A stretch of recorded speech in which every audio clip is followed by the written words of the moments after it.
करीब 2 महीने बाद देश में घरेलू उड़ानें शुरू हो गई हैं। पश्चिम बंगाल और आंध्र प्रदेश को छोड़कर पूरे देश में आज से हवाई यात्रा की शुरुआत हुई।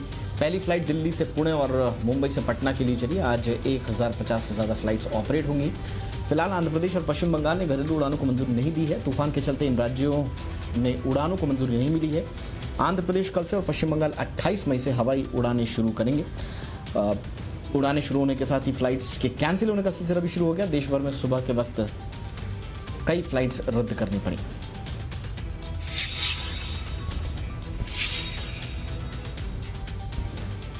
कोरोना काल ने देश में बहुत सारी चीजें बदल दी हैं। हमारी बहुत सी आदतें बदल गई हैं और इस दौरान आज एयरपोर्ट पर भी अलग तस्वीर नजर आई। 62 दिन बाद आज देश में घरेलू उड़ान की शुरुआत हुई तो यात्रियों के सफर के पहले प्लेन को सैनिटाइज किया गया। वहीं कोरोना काल में एयर होस्टेस अब सिर्फ मास्क में नहीं बल्कि पीपीई किट पहने नजर आई। कोरोना संकट के दौरान हर कोई एक्स्ट्रा सुरक्षा बरत रहा है।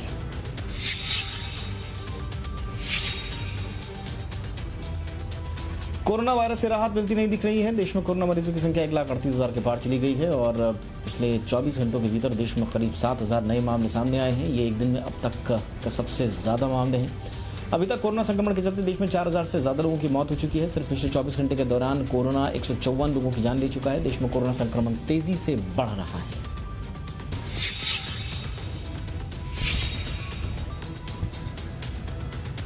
भारत में कोरोना के करीब 60% मामले सिर्फ 5 शहरों में हैं। अगर राज्यों की बात करें तो मरीजों की संख्या के मामले में महाराष्ट्र सबसे ऊपर है। यहाँ कोरोना संक्रमण के मामले 50,000 का आंकड़ा पार कर गए हैं। राज्य में अब तक 1,635 लोगों की कोरोना वायरस से मौत हो चुकी है। महाराष्ट्र सरकार में एक सीनियर कैबिनेट मंत्री भी कोरोना पॉजिटिव पाए गए हैं। पहले भी एक मंत्री कोरोना से संक्रमित हो चुके हैं। दूसरे नंबर पर तमिलनाडु है। यहाँ पर 16,200 से ज़्यादा कोरोना संक्रमित हैं। गुजरात में 14,000 तो राजधानी दिल्ली में 13,400 से ज़्यादा कोरोना के मामले आए हैं। राजधानी में कोरोना ने अब तक 261 लोगों की जान ली है। अच्छी बात यह है कि कोरोना से लोग ठीक भी हो रहे हैं और अभी तक देश में कोरोना से 57,720 मरीज ठीक हो चुके हैं।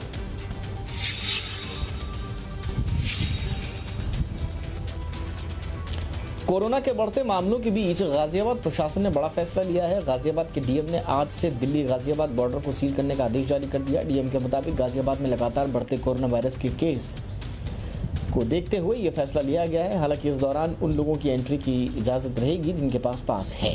इसके अलावा जरूरी सेवाओं से जुड़े लोगों को भी गाजियाबाद में एंट्री दी जाएगी।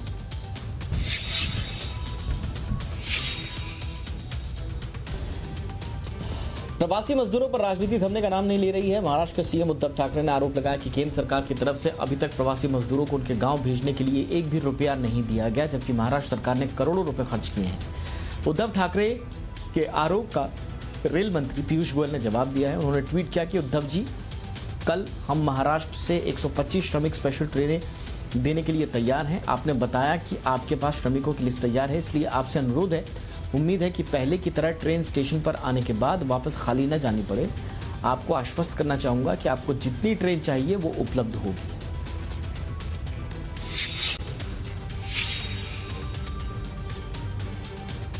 यूपी सरकार घर लौटे श्रमिकों के लिए रोजगार का इंतजाम करने में जुट गई है। मुख्यमंत्री योगी आदित्यनाथ ने राज्य में माइग्रेशन कमीशन गठन करने का निर्देश दिया है। माइग्रेशन कमीशन श्रमिकों को उनके कौशल के मुताबिक रोजगार दिलाने में मदद करेगा। सीएम योगी ने कहा कि कामगारों व श्रमिकों को रोजगार देने के लिए एक माइग्रेशन कमीशन गठित करने की रूपरेखा बनाई जाए और इसके तहत कामगारों व श्रमिकों की स्किल मैपिंग की जाएगी।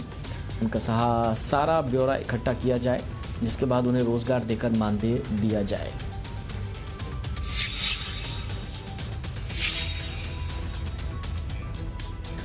उत्तर प्रदेश में अब कोरोना के मरीज आइसोलेशन वार्ड में मोबाइल फोन रख सकेंगे।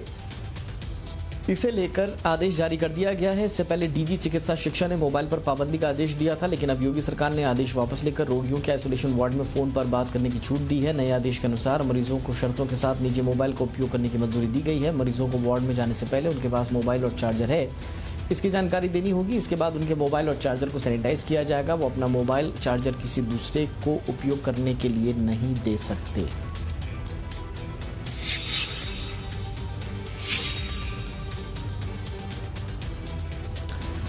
कोरोना के कहर के बीच अब गर्मी ने भी लोगों को परेशान करना और उन पर सितम ढाना शुरू कर दिया है। देश के कई हिस्सों में आसमान से आग बरस रही है। लू के थपेड़े लोगों को झुलसा रहे हैं। उत्तर प्रदेश के कई हिस्सों में तापमान 45 डिग्री के पार पहुंच गया। राजधानी दिल्ली हो या फिर राजस्थान, पंजाब और दक्षिण के राज्य, सभी जगह गर्मी के तेवर तीखे चल रहे हैं। दिल्ली में आज का तापमान 44 डिग्री दर्ज किया गया, जो अभी और बढ़ने की संभावना है। राजस्थान का चूरू 47.4 डिग्री तापमान के साथ देश का सबसे गर्म स्थान रहा। राजस्थान के 5 दूसरे शहरों में भी तापमान 45 डिग्री या उससे ऊपर पहुंच चुका है।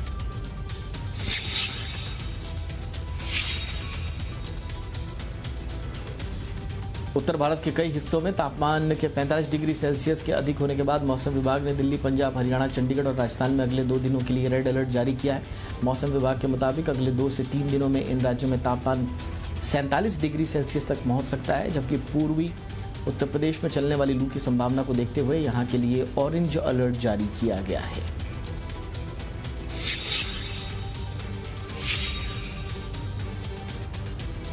और अब बात बाजार की और कारोबार की, तो कोरोना संकट के निपटने के लिए टाटा ग्रुप ने बड़ा फैसला लिया है। अपनी कंपनी ने टाटा सन्स के चेयरमैन और ग्रुप की सभी कंपनियों के सीईओ की सैलरी 20% की कटौती का फैसला किया है। टाटा ग्रुप के इतिहास में ये पहली बार सैलरी कटौती जैसा फैसला लिया गया है। ये फैसला कर्मचारियों को प्रेरित करने के साथ साथ अच्छा उदाहरण पेश करने के मकसद से लिया गया है। आपको बता दें कि टाटा ग्रुप की फ्लैगशिप कंपनी टीसीएस के सीईओ राजेश गोपीनाथन ने सबसे पहले सैलरी में कटौती की घोषणा की है। हाल ही में टाटा सन्स के चेयरमैन एन चंद्रशेखरन ने कहा था कि ग्रुप की हर कंपनी की एचआर पॉलिसी, रेवेन्यू प्लानिंग और कैश फ्लो मैनेजमेंट की समीक्षा की जाएगी।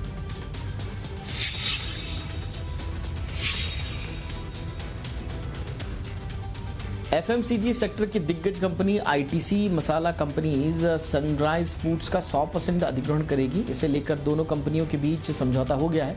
रेगुलेटरी फाइलिंग में आईटीसी ने कहा कि इस अधिग्रहण से उसका प्रोडक्ट पोर्टफोलियो बढ़ेगा और कंपनी को अपने चाट मसाला कारोबार के विस्तार में मदद मिलेगी। आईटीसी ने इस डील की राशि का खुलासा नहीं किया है, लेकिन सूत्रों का कहना है कि आईटीसी इस सौदे में 1800 से 2000 करोड़ यानी कि 1800 से 2000 करोड़ रुपए का निवेश कर सकती है।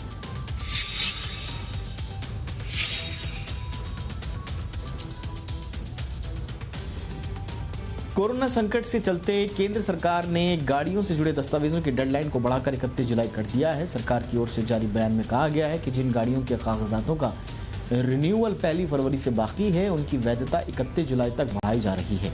ये सुविधा उन वाहन चालकों के लिए होगी जिन्होंने 1 फरवरी या उसके बाद उस रिन्यूअल के लिए फीस तो जमा कर दी है, लेकिन कोरोना वायरस के कारण दस्तावेज रिन्यू नहीं हो पाए हैं। इससे पहले जरूरी डॉक्यूमेंट्स की डेडलाइन को 30 जून तक बढ़ाया गया था।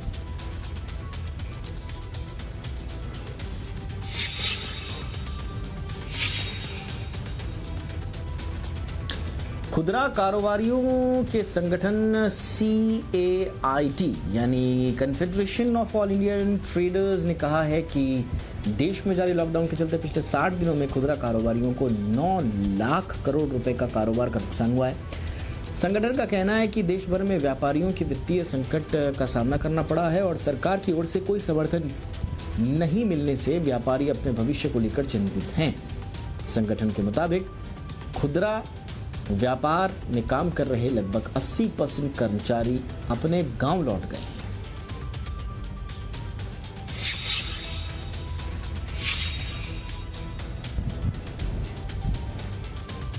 फेडरेशन ऑफ ऑल इंडिया व्यापार मंडल ने 20 लाख करोड़ के राहत पैकेज को लेकर निराशा जाहिर की है। व्यापार मंडल का कहना है कि जब पैकेज की घोषणा हुई थी तो व्यापारियों को उम्मीद थी कि इससे उन्हें भी राहत मिलेगी। उन्हें इस पैकेज से कोई राहत नहीं मिलती दिख रही है। फेडरेशन ने सरकार से नॉन फंडेड पैकेज की मांग की है। संगठन का कहना है कि व्यापारियों को इस तरीके से राहत दी जानी चाहिए ताकि सरकार पर भी वित्तीय भार न पड़े और व्यापारियों को भी राहत मिले।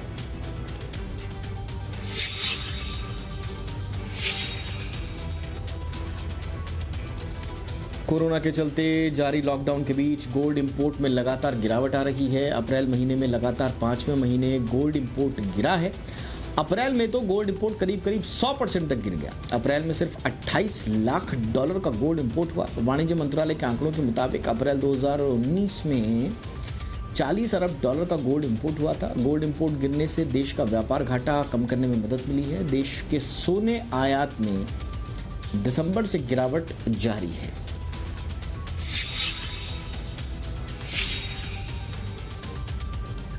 देश में स्टील का उत्पादन अप्रैल में 65% घट गया है। वर्ल्ड स्टील एसोसिएशन की रिपोर्ट के मुताबिक पिछले महीने भारत में 31.3 लाख टन क्रूड स्टील का प्रोडक्शन हुआ।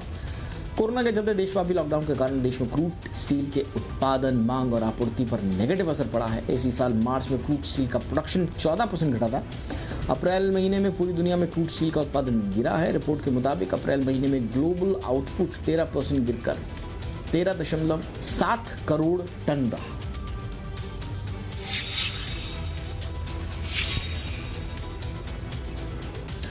मारुति सुजुकी ने आज से अपने गुजरात प्लांट में प्रोडक्शन शुरू कर दिया है। सुजुकी मोटर गुजरात में मारुति सुजुकी के लिए कॉन्ट्रैक्ट पर कार्य बनाती है। कोरोना के चलते कंपनी ने 23 मार्च को गुजरात के हंसलपुर में स्थित अपने प्लांट में प्रोडक्शन रोक दिया था। आपको बता दें कि मारुति सुजुकी पहले ही मानेसर और गुरुग्राम में अपने 2 प्लांट को शुरू कर चुकी है। लॉकडाउन के चलते अप्रैल महीने में देश में एक भी कार नहीं बिक पाई थी। मई में भी इंडस्ट्री को हालात सुधरने की उम्मीद नहीं है।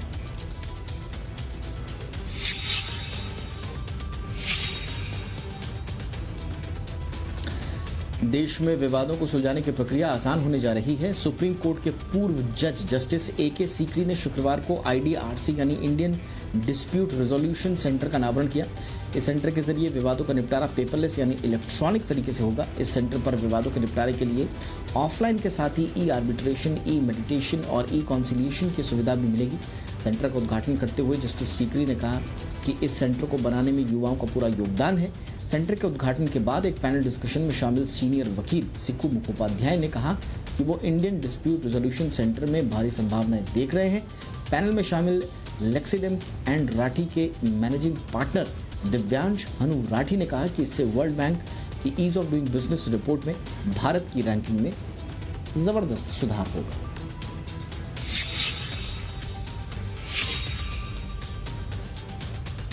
नीति आयोग के उपाध्यक्ष राजीव कुमार ने देश में विकास को रफ्तार देने के लिए इसे जन आंदोलन में बदलने की जरूरत बताई है। एक वेबिनार को संबोधित करते हुए राजीव कुमार ने कहा कि भारत को 2047 तक दुनिया की दूसरी या तीसरी सबसे बड़ी अर्थव्यवस्था बनने की आकांक्षा रखनी चाहिए। कुमार ने यह भी कहा कि अगर भारत रोजगार के पर्याप्त मौके पैदा कर पाता है तो आर्थिक वृद्धि होगी। उन्होंने कहा कि कोरोना महामारी ने भारतीय समाज की कमजोरियों को दिखाया है। दुनिया भर में बढ़ते संरक्षणवाद का उल्लेख करते हुए उन्होंने कहा कि बहुत लंबे समय तक भारत को प्रौद्योगिकी का आयात करना होगा क्योंकि देश ने बहुत समय खो दिया है। दिल्ली की थोक मंडियों में टमाटर और प्याज सहित सभी सब्जियों की कीमतों में इस महीने भारी गिरावट दर्ज की गई है। फल और सब्जियों के लिए एशिया की सबसे बड़ी थोक मंडी आजादपुर मंडी में टमाटर 1 रुपया प्रति किलोग्राम से कम भाव पर बिका। मंडी के व्यापारियों ने कहा कि सब्जियों के खुदरा व्यापार थोक बाजार में कम आ रहे हैं, इसलिए मांग कम होने से कीमत इतनी नीचे चली गई है। आजादपुर मंडी में 75 पैसे प्रति किलो के भाव पर टमाटर बिक रहा है। हालांकि दिल्ली और आसपास के क्षेत्रों में टमाटर प्रति किलो 15 से 20 रुपए के भाव से बिक रहा है।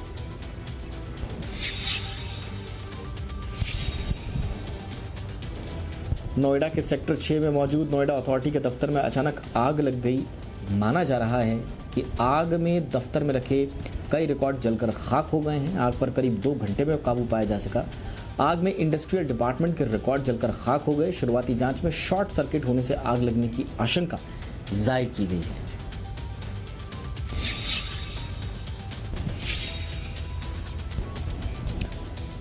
कोरोना से ठप फिल्म इंडस्ट्री अब पटरी पर लौटने वाली है। महाराष्ट्र के मुख्यमंत्री उद्धव ठाकरे के साथ इंडस्ट्री दिग्गजों की बैठक के बाद इंडस्ट्री में कामकाज शुरू करने की मंजूरी मिल गई।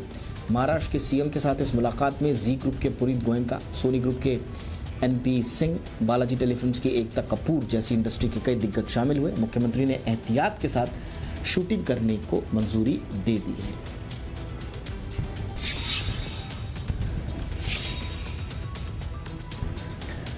सुनील दत्त को गुजरे 15 साल हो गए हैं। उनके बेटे संजय दत्त अपने पिता को याद कर भावुक हो जाते हैं। आज सुनील दत्त की 15वीं पुण्यतिथि है। संजय ने अपने पिता को याद करते हुए एक इमोशनल वीडियो शेयर किया है जिसमें संजय अपने पिता के साथ कई तस्वीरों में नजर आ रहे हैं। साथ ही उन्होंने लिखा कि जब तक आप मेरे साथ थे मुझे पता था कि मुझे किसी भी चीज़ के बारे में चिंता करने की ज़रूरत नहीं है। हमेशा मेरा साथ देने के लिए धन्यवाद। Miss you dad.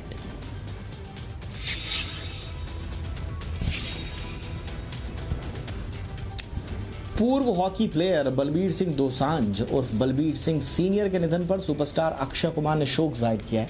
उन्होंने ट्विटर पर उनके साथ अपनी एक फ़ोटो शेयर की और उन्हें अद्भुत व्यक्तित्व वाला इंसान बताया। बलबीर सिंह ने 1952 के हेलेंस्की ओलंपिक के फाइनल में नीदरलैंड्स के खिलाफ 5 गोल किए थे और किसी ओलंपिक फाइनल में सबसे ज़्यादा गोल करने का उनका ये रिकॉर्ड आज भी कायम है। भारत ने ये मुकाबला 6-1 से जीता था।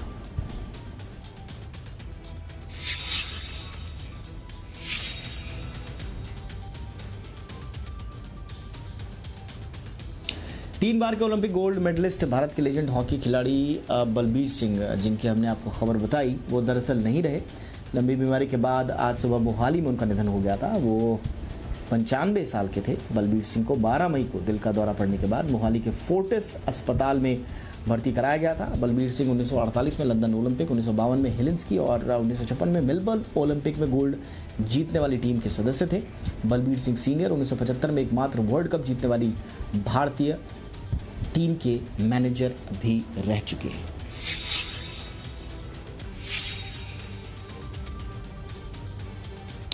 बलबीर सिंह सीनियर के निधन पर पूरे खेल जगत में शोक है। भारतीय क्रिकेट टीम के कप्तान विराट कोहली, टीम इंडिया के हेड कोच रवि शास्त्री और दूसरे क्रिकेटर्स ने भी दिग्गज बलबीर सिंह के निधन पर शोक जाहिर किया। कोहली ने ट्वीट कर संवेदना जाहिर की। मास्टर ब्लास्टर सचिन तेंदुलकर ने भी बलबीर सिंह को ट्वीट कर श्रद्धांजलि दी। उन्हें हॉकी की बुलंदियों तक पहुंचाने वाला महान खिलाड़ी बताया। गौतम गंभीर, युवराज सिंह और हरभजन ने भी उनके निधन पर शोक जाहिर किया। बलबीर सिंह को महान खिलाड़ी बताया।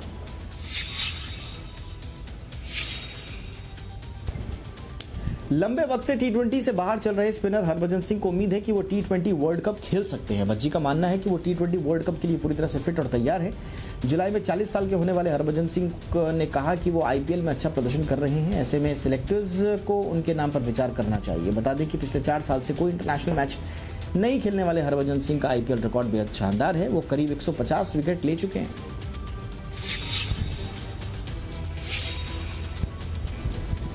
कोरोना काल में दुनिया भर के खेल बुरी तरह से प्रभावित हुए हैं। क्रिकेट पर भी इस महामारी का असर दिखने लगा है। इसी के चलते गेंद चमकाने के लिए लार के इस्तेमाल पर बैन लगाया गया है। इस फैसले से कई पूर्व खिलाड़ी आलोचना भी कर चुके हैं। हालांकि ICC की कमेटी के अध्यक्ष और दिग्गज भारतीय स्पिनर रहे अनिल कुंबले ने गेंद पर लार के इस्तेमाल के बैन को अंतरिम कदम बताया। कुंबले का कहना है कि एक बार कोरोना के नियंत्रण में आने के बाद चीजें पहले की तरह सामान्य हो जाएंगी।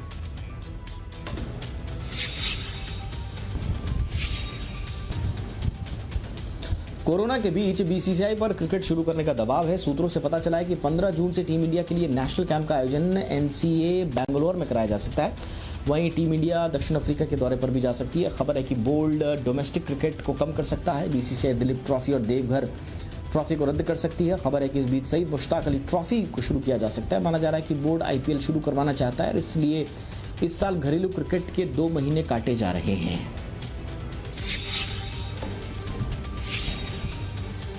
कोरोना वायरस से संक्रमित हुए लोगों का वैश्विक आंकड़ा बढ़कर लगभग 55 लाख पहुंच चुका है। वहीं महामारी की चपेट में आकर मरने वालों की संख्या 3,45,000 से ज्यादा हो गई है। अमेरिका की जॉन्स हॉपकिंसन यूनिवर्सिटी ने जानकारी दी है।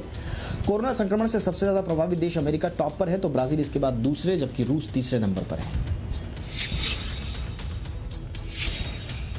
लिपुलेख मुद्दे को लेकर भारतीय सेना प्रमुख जनरल मनोज मुकुंद नरवणे ने बयान दिया है और इस पर नेपाल के रक्षा मंत्री ईश्वर पोखरेल ने आपत्ति जताई है। जनरल नरवणे ने कहा था कि नेपाल ने उत्तराखंड में लिपुलेख दर्रे को जोड़ने वाली सड़क निर्माण के मामले में किसी और के इशारे पर आपत्ति जताई थी।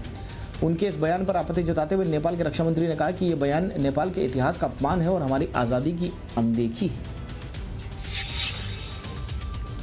इसी के साथ ये था आज का बुलेटिन। इजाजत दें, नमस्कार।